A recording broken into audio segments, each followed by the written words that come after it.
Welcome.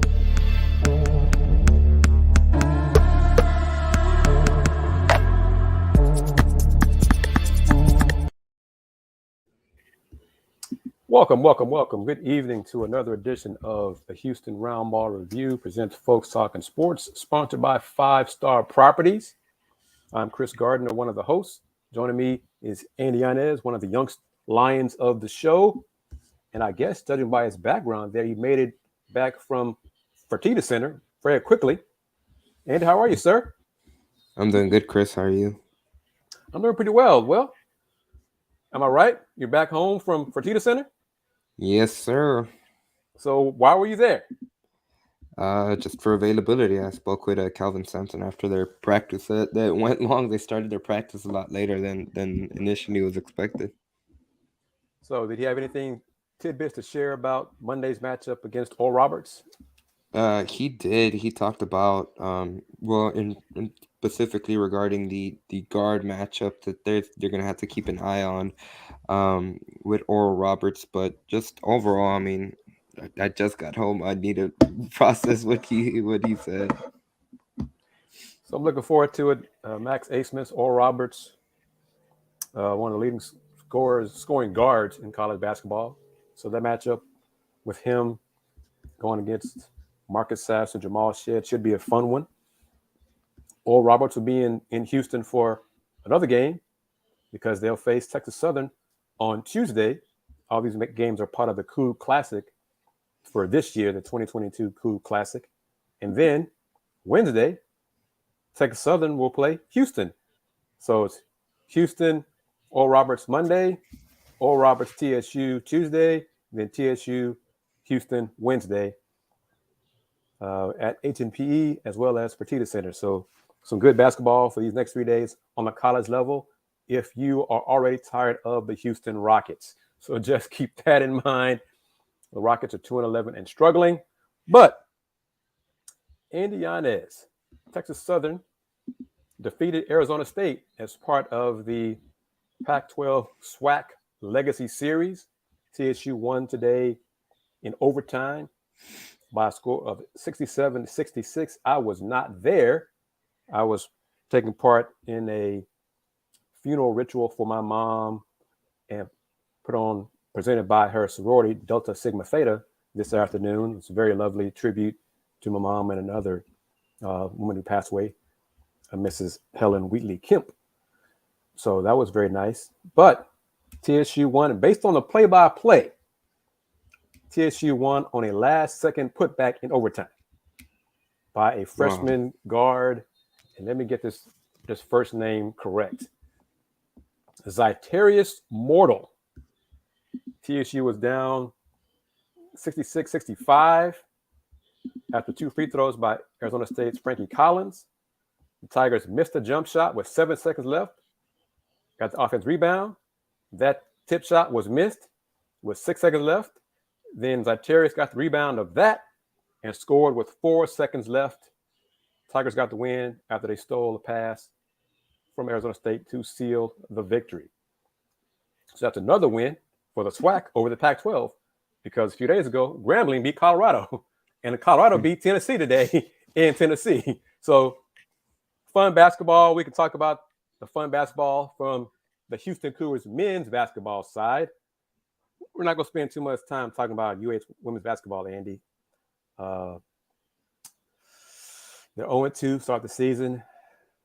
They lost to Louisiana first, open the season, and they lost at New Mexico Saturday afternoon. If you want to touch on that, you can. Or you just go right into men's basketball for UH. Your choice.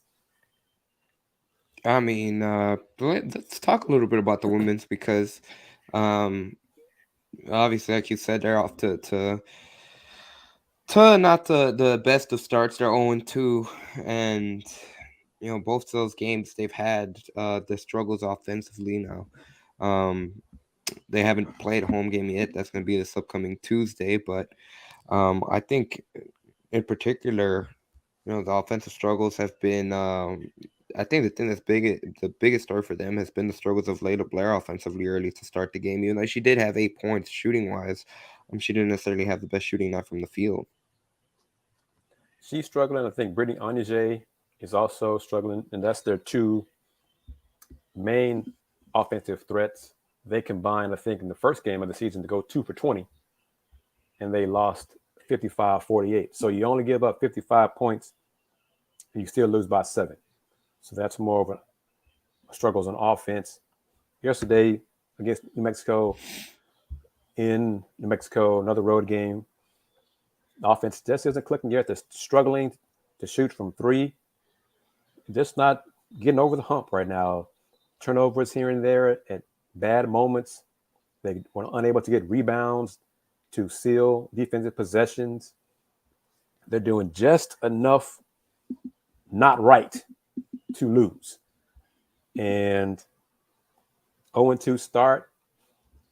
Louisiana and New Mexico aren't really the heavy hitters of Houston's non-conference schedule on the women's basketball side, because they got some other opponents, Florida State, Florida, Washington State, from Power 5 conferences that on paper should be more difficult. So it could be more struggles for women's basketball for UH before conference play even begins. And keep in mind that they were picked to finish second in the AAC preseason poll. So what now, Andy, for UH women's basketball if things don't go well this season? Well, if things really don't go well, I think you have to make a change. How likely do you think that'll be, Andy?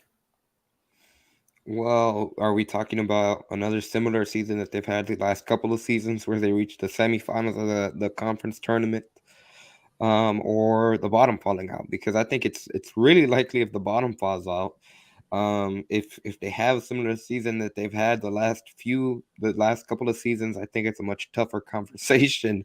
I don't think it should be, but I think it does become one. And I think really, if you at this point, if they do have a similar season that they have had the last couple of seasons, I think you reach a point where you've kind of plateaued and heading into the Big 12. I don't think that's what you necessarily want from that program heading into the new conference. So I think we're talking expectations then for women's basketball. As we've said many times here on Folks Talkin Sports, Coach Huey and Coach Sampson were hired roughly at the same time to take over at Houston. They're both in their 9th seasons at UH as head coaches. Look at the success of Coach Huey compared to Coach Sampson. Coach Huey has yet to take his team to the NCAA tournament. Came close once. They were first in the first 4 out in the COVID season, but he has not gotten a team to the NCAA tournament. So expectations, we're going to tie that into something Coach Holgorsen said in football post-game yesterday regarding expectations. And his answer kind of surprised you, surprised Akib, and really bothered Dayon Dunlap. So after Houston's come-from-behind win over Temple, going against a freshman quarterback for Temple, E.J. Warner, Kurt Warner's son, threw for almost 500 yards against the Cougs defense. Clayton Tune led the Cougs to the game-winning drive in the final minutes. So, but after the game, Akib asked Coach Holgorsen if being bowl eligible was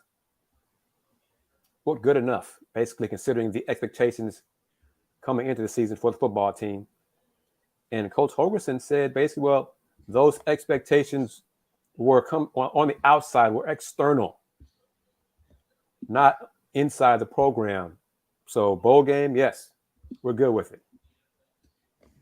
What was your reaction then? Have you changed your tune today from yesterday?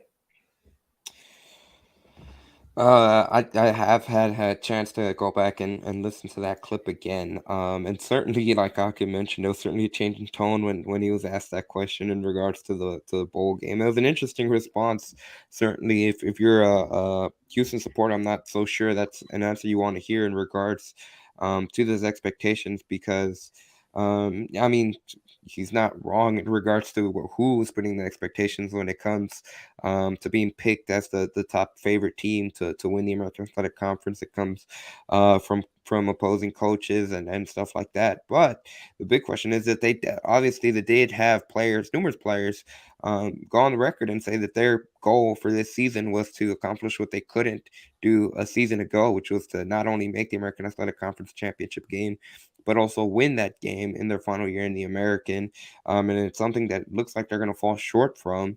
I think I saw a tweet from Goku.com. I think that they put that, they quoted something, but long story short, that Houston has a 1% chance to make the American Athletic Conference championship game.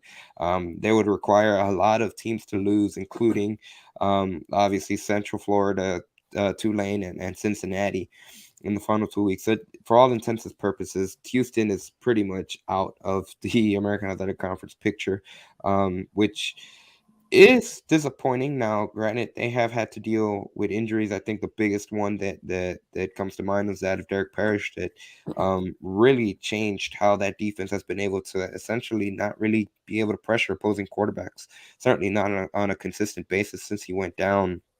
But I think it's something that Clayton Tune acknowledged. I've asked him the same question, and he did say, I mean, he gave the perfect answer. He said that a bowl game is something to celebrate as a team, just because when you look at all the different teams across the country, not everyone gets to qualify for a bowl game, especially one that's down the road in College Station. They're not going to qualify for a bowl game, and they had way more higher expectations than True. Houston did coming into the season. So that is something. It obviously they haven't had the season they expected coming into the season, but the bottom hasn't necessarily fallen out. Especially on the offense, there's some stuff there that's salvageable, especially the high level of play from Clayton Tune. And something that Dabo Waniki said, it's an opportunity to play an extra game as a team, which I know for the fans, whatever bowl game they get, they essentially once they lost to Texas Tech, and certainly once they lost to Kansas, the fans started saying, well, that's not really a high chance that they get a New Year's Six bowl, so who cares? But I think it's still testament to the team overall, and it's something that Holgorsen said, they continue to fight, so we're going to celebrate that in regards to being able to win, which there's it, there it is a valid point, but I don't think that's something that you can get away with, especially where you were picked coming into the season. Injuries happen; they're part of the game. But I think certainly, if you had a bit of truth serum, Holgorsen would say that they're not satisfied with just making a bowl game. And Tony M, thank you for chiming in, for folks watching us Not on. anybody. Well, yeah, the Aggies can't make a bowl game. Gig 'em. I love saying that. I haven't heard from any of my Aggie friends for a while, and I wonder why. Why is that, Andy? Why do you think? Haven't heard from Aggie friends. They're all trying to coordinate to get a buyout. All that money y'all wasted on that man. Oh, it warms my heart to see y'all suffering. It really does, because y'all are very arrogant when it comes to football and such limited success. But anyway, but yes, going to a bowl game. I mean, they're like 40 bowls. Okay, you win 6 games. But I mean, the Cougs, last year they won 11 games and they played a 6-win Auburn team. yes, the Cougs were picked to win the conference in the preseason. They were picked to play in the AAC title game. They're going to fall short, barring a miracle, barring everything breaking for them correctly. It's not going to happen. That's a failure. Okay, you fell short of that goal. As you said, the players, it was their goal to get to the AC championship game and win it this year. They fell short. 6-4 is what the record. You are what your record says you are. You're 6-4. Jumping the gun, I think they're going to lose Saturday to East Carolina. Make them 6-5. And then they'll play Tulsa in a game no one cares about. Finish 7-5. So a blah season. But Andy, If they do finish 7-5, Andy, Tony M, folks watching us on Folks Talk Sports as well as on the Houston Roundball Review YouTube channel, 7-5 is less than 8-4, Andy. Even if they win a bowl game, 8-5 is less than 8-4, right, Andy? Yeah, it is. Well, certain people at UH said years ago, we fire folks who go 8-4. Well, what are you going to do if they go 8-5, 7-6? And to talk about the money part of it, you got some tweets about, well, unless you got a check, unless you can write a check for $20 million, then it will be here, on and on and on. So let's touch on that. How much, excuse me, clearing my throat, got a frog in my throat. I guess I got what Andy had a few days ago. No, don't say that. How much money has been raised for the Houston Rise campaign? Last time they gave an update, they had raised north of 50 million, I believe. Okay, so 50 million, and I think basketball specific, Mr. Mars donated 2 million. I think that's going straight to basketball if he has direct saying how he wants the money spent. But let's say it's 50 million. I think it's more since then. Yeah, absolutely. That update came. It might have been, I think it was in October. It might have been even earlier than that. Mm-hmm. So maybe 4 weeks ago. So they've had some more announcements about updates, donations. So 50 million, let's say it's 60 million now. Andy, 60 million is more than 20 million. So what I'm saying is there are wealthy alums who have made pledges, donations, contributions to the Houston Rise program. Why can't they put their money together and get rid of Dana Holgorsen if they want to? If they don't, then you stick with what you got. And that's the question. As Dayon touched on it, as I asked the viewers to touch on it, we're going to hold Dana to his word. Expectations. Because it seems like, based on yesterday's comments, post-game comments, he's trying to set the bar low next season. New conference, new quarterback, young quarterback in the system, all those great things. But give us time to get adjusted into the Big 12, etc. So if we only win 4 games in conference play next year, don't be mad. Don't blame me. Or 3 games in Big 12. Three games in conference play. That's not good enough, Andy, for the University of Houston. President Couture said we're going to the Big 12 to compete for championships, right? That's what she said. You're right. Chris Pesman said we're going to the Big 12 to compete for championships, not to be middle of the pack. Something that Holgorsen himself has acknowledged. He said, my bosses want to be competitive in the Big 12. So as Joe Mendez says, once they get those Big 12 checks, they'll buy them out and move on. Why wait that long? But we don't know what the administration is going to expect next season for the first year for football in the Big 12. What if they'd be happy with 3-6 in conference play in the Big 12? Coogs win their 3 non-conference games, go 3-6 in conference play, finish 6-6. Hey, that's bowl eligible. But only 3-6 in the Big 12. So Joe, Tony, folks watching on Roundball Review and Folks Talkin Sports on Twitter, would a 3-6 record in the Big 12 in conference play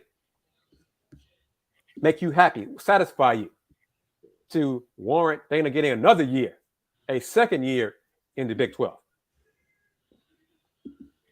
Hit me up on the comments. Let Andy and me know what you think about a 3-6 season. I don't think they're going to win 3 games in conference play next year, but 3 wins in conference play. Would that suffice? If President Couture says, or expects, and she won't say it to us publicly, but privately says, okay, well, I expect us to be competitive in the Big 12, and that means finishing above 500 in conference play. If they don't, then he should go, right? Yeah.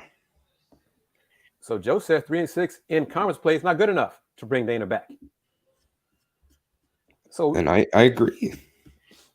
So that's it's going to come down to the expectations of the administration, because you're getting more and more tweet replies, responses. A lot of fans are fed up with Dana, the product on the field, his answers, how he carries himself in post game. I have not seen, and you let me know. Have you come across someone who is defending Dana for his coaching acumen and wants to bring him back because of that, not because of the money involved, but because they believe he's a good coach? No, I have not. Neither have I. So if that's the issue, if money is the only reason to bring him back, that's a problem. Tony M comment. It's not about record for me. He, meaning Dana, does not come across as a good enough leader to me. Andy, you had a tweet. Talk about the tweet you got about, I think a fan said they were listening and turned it off, and they were close to just not caring about football. Right? Something similar to that tweet? Yeah. I'm trying to find it real quick. Because the indifference toward football, when you find it, go ahead and mention it, pull it up, post it, share it, etc. And the reason I'm not doing too many live reads, because our sponsor says as long as you got the info post on the screen, he doesn't want to disrupt the flow of the conversation. So, but yeah, just real quick, we'll get one right here at 20 minutes after the hour. This show is sponsored by 5 Star Properties, a Dallas-based company owned by a UH alum. If you're facing foreclosure or need to sell your house as is for cash, call, you see on the screen, 972-532-SELL, or visit their website at 5starprops.com. That's FIVESTARPROPS.com. You find it? Yeah, I did. Said, so first he tweeted out, I can't watch the game. Even listening to the game is painful. And then he followed it up, and this is at me in H-Town on Twitter. That's me in H-Town. So first he said he can't watch the game. Even listening to the game is painful. Now I'll stop listening. He followed it up. He said, now I'll stop listening to it. Next stop, not caring or noticing they are playing. And I think that's got to be the biggest thing that the administration is fearful of: apathy, especially once they get into the Big 12. And something that really rallied a lot of fans. I lose track of my days. I don't know if it was 1 week ago now, or it might have been 2 weeks ago. But the Joseph Darcher tweet had a great story about a report that Texas was gonna play in Houston this upcoming season, the first year in the Big 12 for Houston, which hopefully it would be at TDCU Stadium now. Obviously, that would be they wouldn't have to worry about cracking 20,000 in that game regardless. Right. That would probably be the first sellout they have in a long time here at TDCU Stadium now. What color the people that show up are wearing, that's a different story. A lot of orange, but yeah. But it would energize. I think regardless of, and you look at the non-conference schedule of the teams that they have to play, is next season when the Sam Houston games begin? I think so, but non-conference schedule. And they have to play Rice as well. So yeah, there could be there could be, and I think UTSA has to play on campus as well. I think that might be the last non-conference. I'm not certain of it. But those are 3 games that, especially, say, for all intents and purposes, Holgorsen is back, and something he's talked about throughout the season. Recruiting, they'll be able to have it up in that once next season rolls around. So everything goes perfect in a perfect world for Houston. They're 3-0 starting the conference portion in their first season in the Big 12. Whoever that first opponent is, there's been a couple of, I don't know if it's accurate. There've been a couple of people that have reported it'll be TCU, that first game at TDCU Stadium. There'll be a lot of hype around that, and There's certainly going to be a lot more interest in the program heading into the Big 12 now. The biggest thing is if that, as we saw this season, there was a lot of hype at the beginning of this season. They were, like we mentioned, going back to the top of the show in regards to expectations with where this program was supposed to be to compete for the top of the American Athletic Conference. There's going to be a lot of buzz just to be in the Big 12 next season. There probably won't even be any expectations to win the Big 12. They'll just be buzz because of your joining the conference. Now, if they continue to struggle, and I mean they're struggling against American Athletic Conference teams, against Big 12 opponents. If they are getting outplayed, if they're getting destroyed in games, or even if they're not competitive, let's just put it that way. Mm-hmm. That will be the quick way to fizzle out all that buzz from the fans, and that's the worst thing you could possibly have. Even if you have the boost of the Big 12 TV money and all that stuff, when interest starts to die off, I think that's the biggest concern, that if you're in the administration, you got to worry about the football program, and football specifically, because I mean, let's be quite frank, a football program is what really brings in the money when it comes from an athletic department standpoint. Um, and if the team's just not good enough to be able to generate any interest outside of a matchup, outside of the initial interest of being a part of the Big 12, that's going to be a problem. And that's when you start to get hurt. And especially if you start falling backwards and backwards in that competition against the opposing teams in the Big 12, that's really when it's going to hurt you.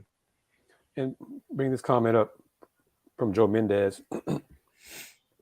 If they bring Holgorsen back, and I think they will, unfortunately, he'll probably need to hire new coordinators on both sides of the ball.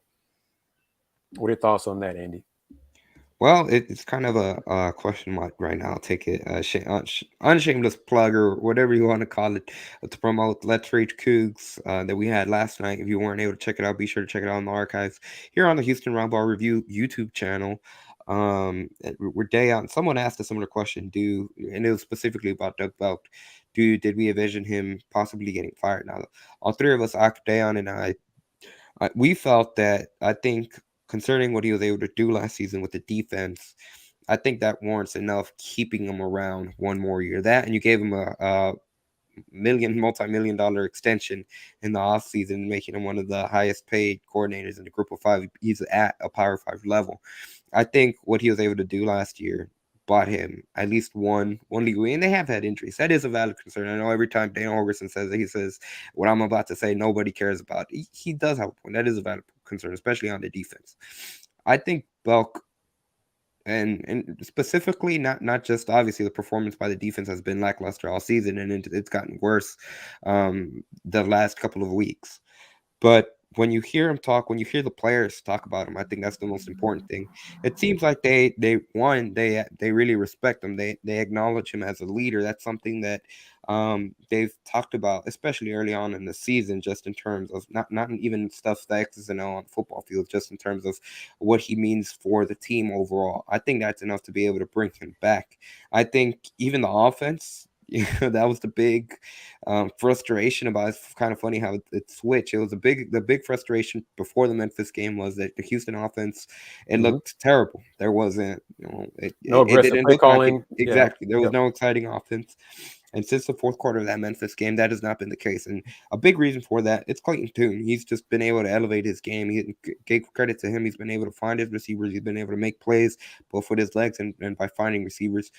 I think next year it's going to be a completely different thing. The offense is going to, depending on what they do, if it's a scheme-oriented thing, they're going to struggle because they're going to have a new quarterback there that has to learn. Is going to have growing pains, regardless of who's in there, unless if they get a transfer that's a junior or senior that has experience under his belt, and even then it would still be an adjustment period. I think that's the crazy thing. If they don't fire Doug Belk, I think the offense might have done enough. And if you want to give credit to Clayton Tune, who's been on a really elite level, Kris, I think they've done enough to buy themselves an extra year overall, at least when you come to offensive coordinator and the defensive coordinator. See, I think, and I'm curious to get your thoughts on that. I think the administration has boxed themselves into a corner because they should have fired Dana. They had a chance to fire Dana before. The offense, the running back core going into the next season looks very, very promising, very talented. Alton comes back. Just that group should help the offense, the quarterback, a great deal. But this season, with the higher expectations not happening, has left a sour taste in a lot of mouths of fans. A lot of fans' mouths, whatever. Yeah.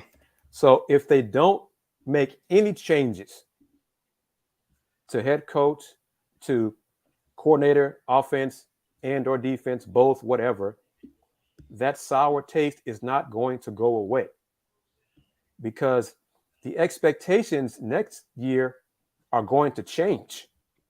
They had high expectations. A lot of folks did, not necessarily me, you, and James and Will on this show, but a lot of folks did in this conference, in the American. Going into the Big 12, for football, I have not heard anybody have high expectations for the football program next year, because they're probably going to play Cincinnati and UCF at some point in the Big 12. They're not. The Cougs are not. Who are they better than? West Virginia, maybe? Maybe. If Coach Leipold leaves Kansas, the Jayhawks may have to start over. Okay, that's two teams. That's not enough. So, especially in a 9-game conference season. Yeah, so the administration they got to balance this out. They got to make a change. If it's Coach Dawson on the offensive side, something to give the fans a sign that you care, that you care, that you're trying to make changes. Because the tackling, it has been a concern all season. The wide open receivers, tight ends for opponents has been a big issue as well. The communication has been lacking a great deal. So maybe Doug Belk, because if they fire the linebacker coach or they fire the secondary coach, and I think Doug Belk might have dual duties in one of those positions, that's not enough to make fans be excited about, wait, they made a change. Now they got my money again. Because going into the Big 12, we joke about it, but it's true. It's been true for years. Fans come to see the opponent. Too many fans come to see the opponent rather than see the Cougs play. Going to the Big 12, it might be 75, 80% Longhorn fans, TCU fans, Baylor fans, whatever. Cincinnati fans, whatever, who come to town for a game. The money's going to be good because you're getting that ticket revenue. But if the majority of those fans, that revenue is coming, ticket sales, is coming from the opposing team's fans, then to me, that indicates you have a problem. Your program has a problem. So they got to figure this out. They got to balance this. They got to do something to spark interest. Dana's not going to change. He's too old. He's set in his ways. He's not going to change who he is. He's not big on promotion, self-promotion. He's not one of those people. You tell me, is there now a football equivalent of Lauren Sampson at UH? Not that I know of. That has to change. Okay? Lauren Sampson continues to do a tremendous job of promoting and marketing UH men's basketball. Football, they've done better with Twitter, things like that. It's gotten better, but it's nowhere close to what Cougs men's basketball does. That has to change. You got to get people fired up. You got to get people to care about your program, about your players, about your staff and your coaches. There's so many fans now, they don't care about Dana Holgorsen. Many of them want him gone. So they're not going to come see Dana Holgorsen collect his $4.2 million next year because they want him gone. So I don't know how they fix it, but at least if you had someone equivalent to Lauren Sampson for football, that would be help ease the pain and help increase marketing and promotion for the football program, because they're behind. Big 12 it's another step up, okay, in terms of what you got to do to promote, what you got to do to market, what you got to do with media, then what you got to do to sell tickets, what you got to do to recruit. All these things have to be done for Houston Cougar football. They've talked a lot about being a big-time program. They're nowhere close to doing the things necessary to be a big-time program in football. You heard it. Coach Sampson said, I think on the Zoom call, about the tip-off luncheon. Yeah. Lauren Sampson did that. The basketball program did that, not UH Athletics. One more time. Lauren Sampson and her staff handled the Houston Cougars men's basketball tip-off luncheon, not the University of Houston Athletics. Who could do that for football? Nobody. Yet, football is the moneymaker. You can't tell about us. You can't tell about Joe. You can't tell about Tony. What are they doing to promote football? Is it going to be, has there been, you tell me, because I don't get much emails for football from UH, although I talk about and promote the program more than a lot of people here in town. Go figure. But has there been a kickoff luncheon, a kickoff reception for football? The closest thing I can think of, and it's not even related specifically to the program by itself, it was the Bayou Bucket luncheon that they had ahead of the Rice game. Yeah. Yeah. That's touchdown club. That's outside of that, and maybe there's a chance that I might have missed something. Outside of that, I don't think so. And if you're talking about overall promotion, I guess they do have the weekly Dana Holgorsen radio show where they do it out at a live place location in the city. But things like that. Remember weeks ago, I think before the season began, we were surprised to learn about the 46 Club, the 46ers. Yeah, absolutely. I had never heard of it before. Say that again. You had never heard of that, and that's supposedly the UH football fundraising arm, right? Kind of, sort of. We didn't even know that. We had never heard of it. That's a problem. We got to do a better job because, as I've said many times, if we, because I'm an alum, you are too, if we don't promote ourselves, who the hell will? Which goes back to the money issue of it. $20 million. If attendance, I guess the administration will have to be content with the opposing teams buying the tickets next season rather than Houston Cougar fans buying the tickets.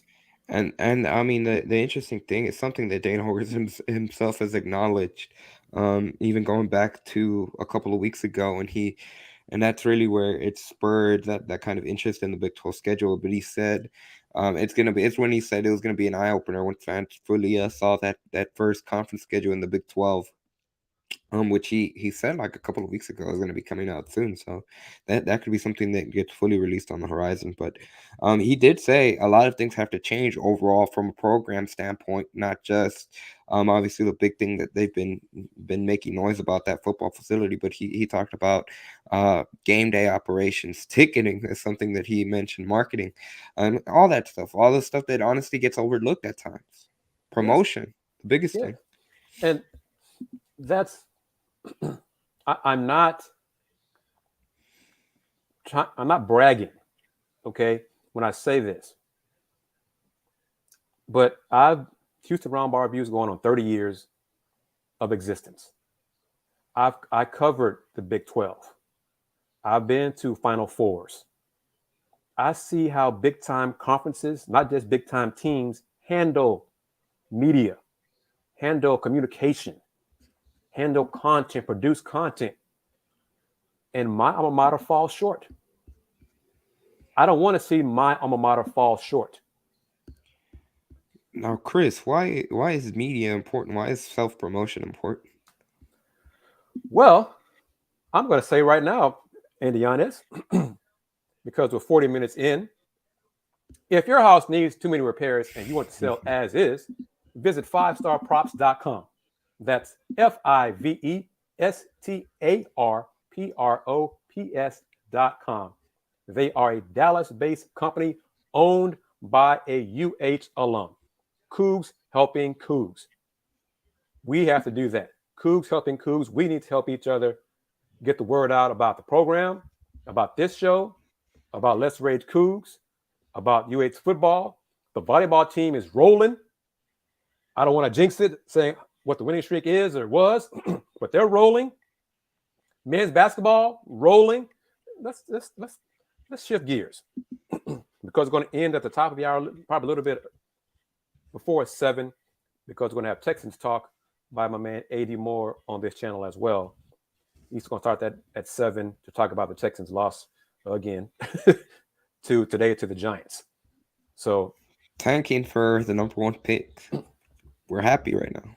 And all right, and since we're going to segue into men's basketball, we got some comments from head coach Coach Sampson about Monday's opponent, Oral Roberts.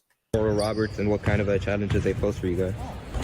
Well, they've got almost the same team back that beat Ohio State, and then they beat Florida. The Abus kid is one of the elite scorers in the country.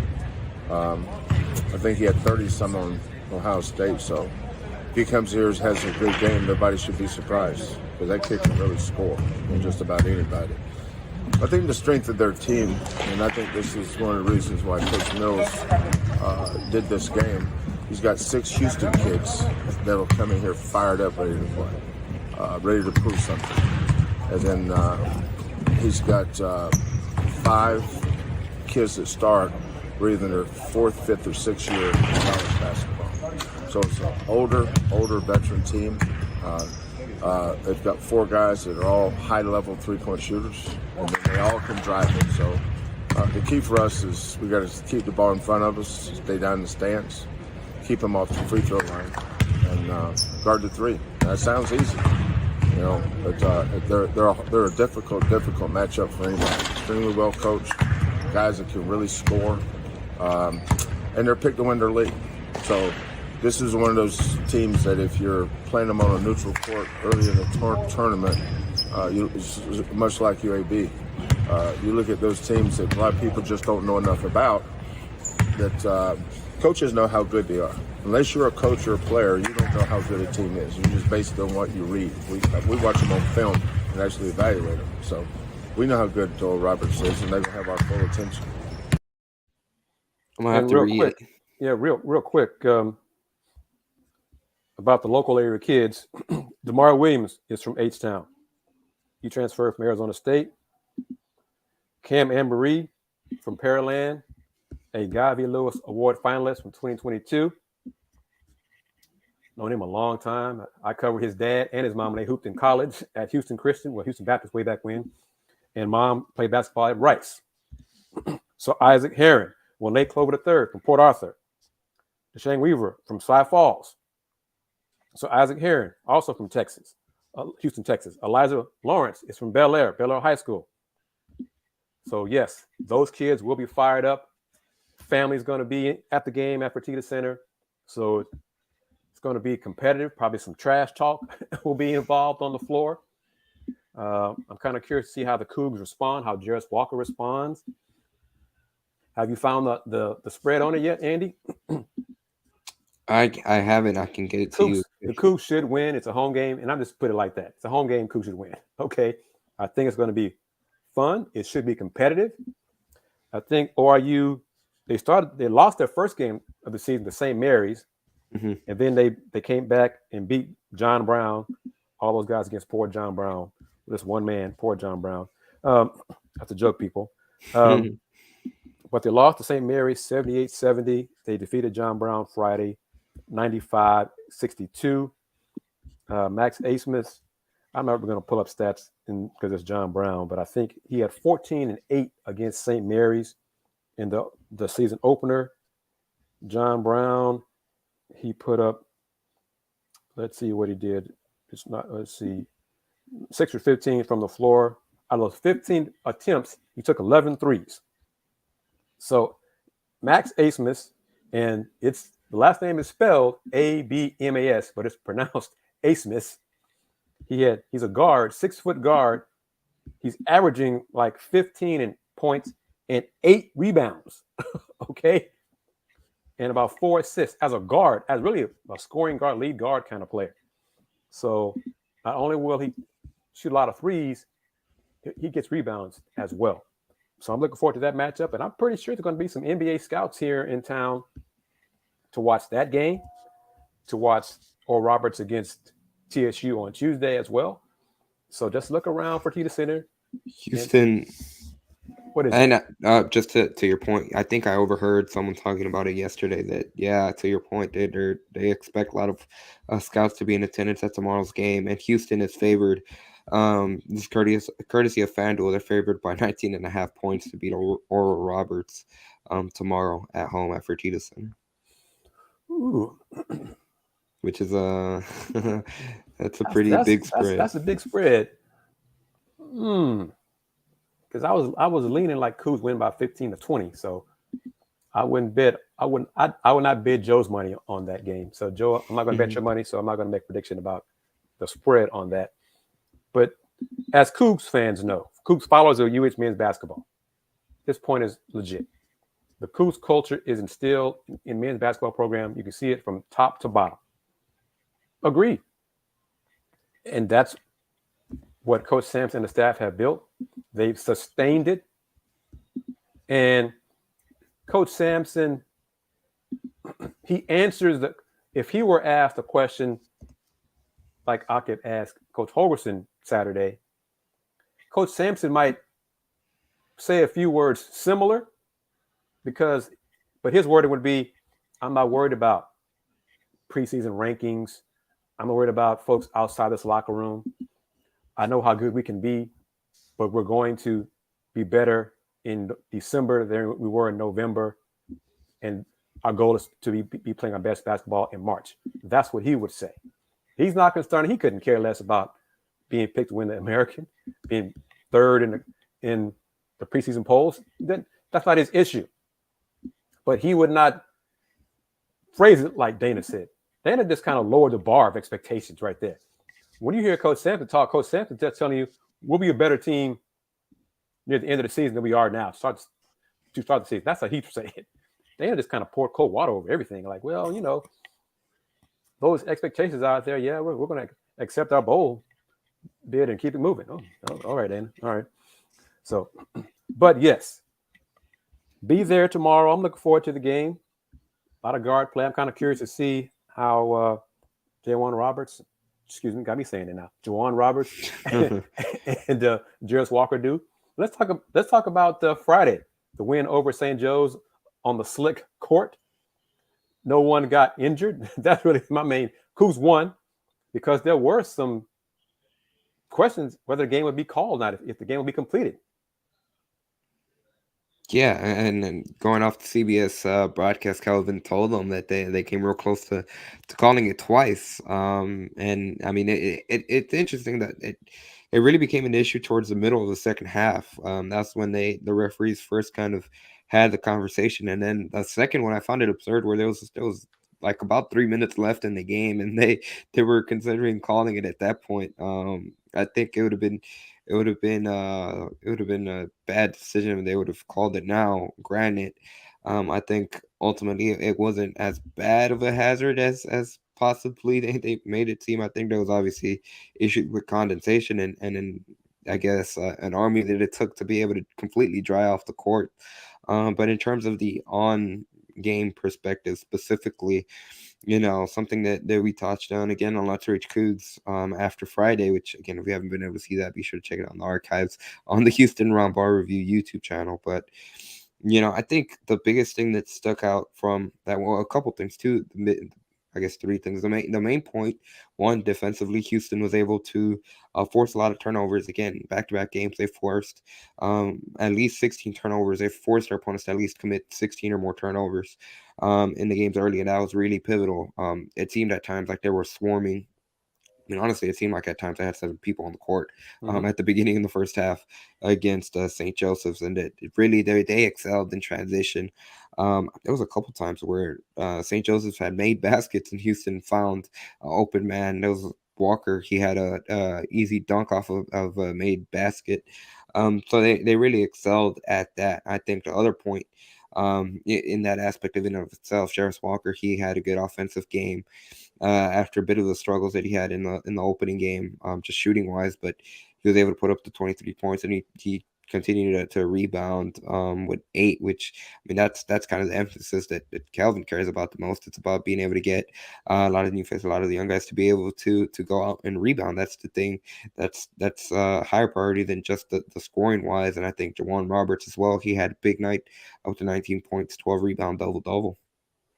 And the rebounding edge in Friday's game was just 1. It was 41-40. Yeah. So which is something Calvin said after today's sure practice. he said that he phrased it. I'm paraphrasing. I can't remember exactly the off the top. He said, but he kind of phrased it in terms of it's a party, and everyone has an invitation. They have to get more people, not just Jawan Roberts, to go out and rebound. They need to get everyone to go out there and rebound. Which, again, he said it's a process just in terms of as the season progresses, being able to get everyone to be fully commit to going in and crashing the glass for rebounds. Yep. And I mean, Ramon Walker did well. Tremont Mark, I think, looks like the guy. Ramon Walker was a big reason why they struggled to dry off the court on Friday. He was always he dove on the floor like any seconds after he got on the court, checked into the game. He's out on the floor. So the court was new, condensation, and then players diving on the floor seemingly every possession, all added up to a lot of stoppages, knee towels, mops, etc. And shame on me, I did not watch the second game to see if they had similar issues or had no issues. But the Cougs won the game. They play Oral Roberts Monday evening. Game's going to be on ESPN+. Oral Roberts has, I think, 8 juniors or seniors on their roster. So it'd be kind of curious to see how a veteran team handles Houston's pressure defense, aggressive defense, physical defense. But the Cougs will win. I expect them to win, because it's a home game.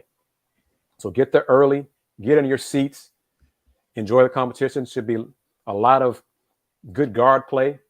And then I think the Cougs front court will be the difference in the ball game.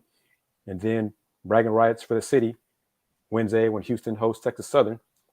And if you missed it, top of the show, TSU knocked off Arizona State from the Pac-12 by 1 point in overtimes. The game was part of the Pac-12 SWAC Legacy Series, where those two conferences will play games for this season and next season. And a few of those games, Pac-12 schools came to HBCU schools, SWAC schools.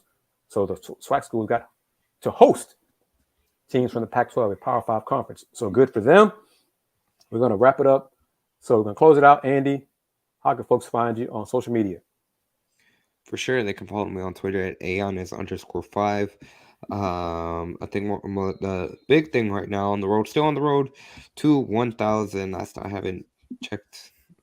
Last time I checked, it was at, hey, we're at 480. I just checked right now. We're at 40, so we're getting inching closer away to that midway point of being able to get 500, which will be halfway to our goal. We're on the road to 1,000 on YouTube at Pawd, Slama, Jama, where you can not only find, obviously, our Pawd, Slama, Jama podcast, where Dayan and I, weekly podcast, we discuss all things Houston Cougars football, men's basketball, and women's basketball, but content throughout your one-stop shop for Houston Cougars football, men's basketball, and women's basketball as well. We had the clip from Calvin Sampson from today's availability. If you want to check out that full clip, be sure to head over to Pawd Slama Jama, the Pawd Slama Jama YouTube channel for that. That's PAWDSLAMAJAMA. Only one at the post-practice availability, so I guess it's technically an exclusive with Calvin. But Cool. Very good. That's where people can find me. Obviously, of course, the at Folks Talk Sports Twitter account as well. And Andy and I work together, as you obviously know and can see. So chances are, if I'm out at practice, he's at practice, and vice versa. So between the two of us, we have UH basketball covered. So just follow him on Twitter. Follow me on Twitter at VHR Review. So it's just in these last 2 minutes, David Vincent, thank you, Joe, Tony M. Who would you like to see as the head coach of UH football going forward? Whatever the Cougs move on from Dana Holgorsen, who would you like to see as the head coach of UH football for the Cougs in the Big 12? Who is it? That's a name. That's what I wanted to discuss here from you guys in these final 2 minutes of the show before we segue into the AdMax Corner and Houston Texans recap of the Texans' loss to the Giants. Also available on the Houston Roundball Review YouTube channel. Just real quick, give me some names. Matt Rule. Yeah, that was the top one that comes to my head just in terms of what he was able to do during his time at Baylor. He showed that he can recruit in the state of Texas. Obviously, he's comfortable with the Big 12, I think. This is the joke, not the serious one, but hey, Bill O'Brien in Alabama? No, I'm joking. No, don't get Bill O'Brien. Don't get him back in Houston. When it comes to Matt Rule, he's kind of the top of the list. The other name that was mentioned by Dan a couple of times, in regards to really how Arizona's been struggling in the NFL. Cliff Kingsbury, I don't think that's much more likely, but that's something that would garner a lot of buzz. The big name that a lot of fans started clamming for in the conference opener when Houston played Tulane, it was funny because he was in attendance at ECU Stadium, and I think Mark Berman from Fox 26 tweeted out that he was there. And Ed Orgeron, Yep. Who obviously what he was able to do at FSU and win a national championship down the road in Baton Rouge, that would certainly generate a lot of buzz for the University of Houston. But I don't know. I think just when it comes to new head coach, there'd be a lot of candidates. And I think if you were to move on, obviously there's going to be people that are going to be open. I think in particular, Matt Rule and Coach O would be the two that garner the most buzz. Now, how realistic those two are, I'm not entirely sure. And on that note, let's wrap it up right there, because as I said earlier in the show, yes, the buyouts like $20 million, but alums have stepped up to how much contribute, donate, how much pledge, how much? More than $50 million so far to Houston Rise. So alums have money. So if they decide that Dana must go, they can pull the money together and then get Dana out of here. I'm just saying. So on that note, thank you very much to 5 Star Properties, our sponsor of Folks Talkin Sports. We hope you enjoyed it. If you're wondering, James Mueller is under the weather. He couldn't make it today. And Willie Gibson is covering the Cavs right now. So we're just the two of us, the duo. Got it done. We hope you enjoyed it. Follow us on Folks Talk Sports on Twitter. The audio, of course, will be available on iHeart, Apple Podcasts, Spotify. So until next Sunday, you guys take care. Come to the game this week. We'll see you around basketball games, football games. Let's Red Coogs Monday night after the game, right, Andy? Yes, sir. After the game, I guess we're running back on the court of the Fertitta. Yes, sir. So see you tomorrow, Andy. Monday night. Take care.